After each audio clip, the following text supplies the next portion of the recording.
Let me tell you a very beautiful story from Holy Quran, and the story conveys that if we have tawakkul over Allah Rabbul Alamin, anything is possible. So it was during the time of our Rasul Sallallahu Alaihi Wasallam after he made hijrah to Medina.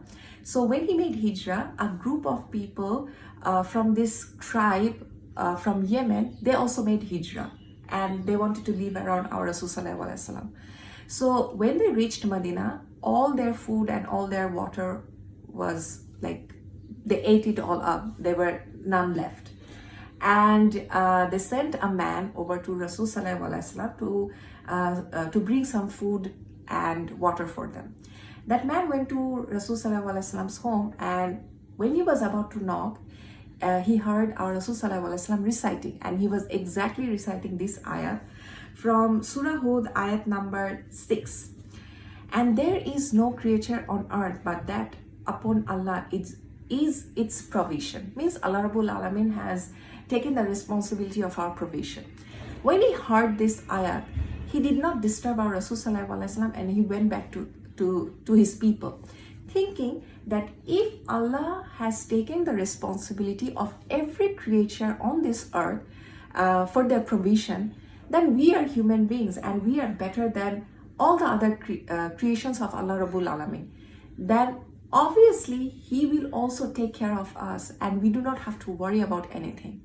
So he went to his people and said that yes, the arrangement for our food has been made and it will come very soon.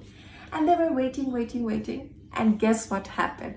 Someone sent them some meat and some bread for them to have. And they were really very happy, thinking that Rasul Sallallahu Alaihi Wasallam sent it. And they ate it all up, and there was so much barakah in that food that a lot of it was left. So they thought that since Rasul Sallallahu Alaihi Wasallam sent this food, why don't we take it back to him as a thank you? So some people went to Rasul Sallallahu Alaihi Wasallam and presented him that bowl of food and bread and told him that thank you so much, you have sent us this food. We ate it all up and it was so tasty. Some was left, so we brought it back for you. And our Rasul Sallallahu Alaihi Wasallam was very surprised that I did not send you any food. And then those people told him the whole story, how they sent a man and he came and supposedly talked to you, and we thought that you sent us this food.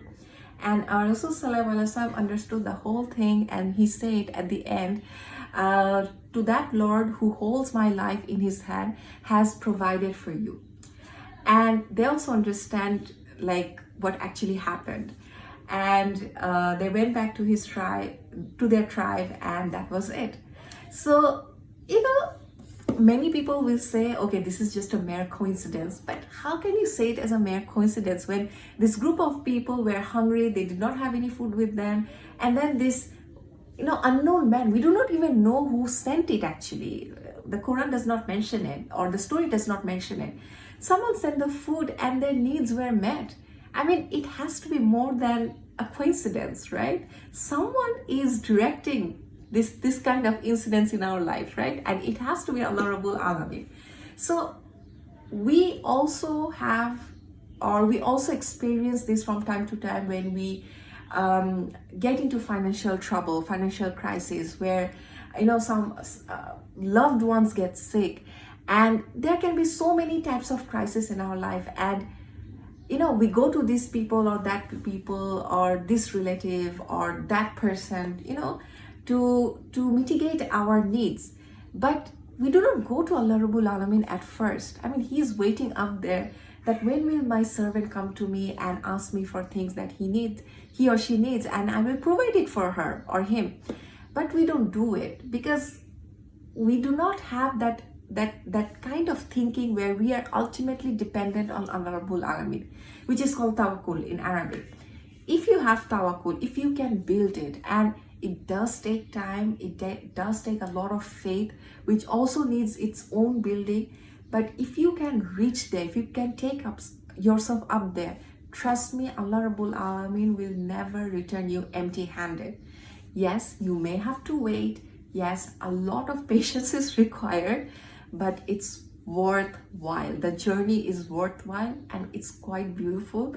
So yeah, I found this story to be amazing, and this is the month of Ramadan, so I thought I would share it with you. So yeah, see you in the next video.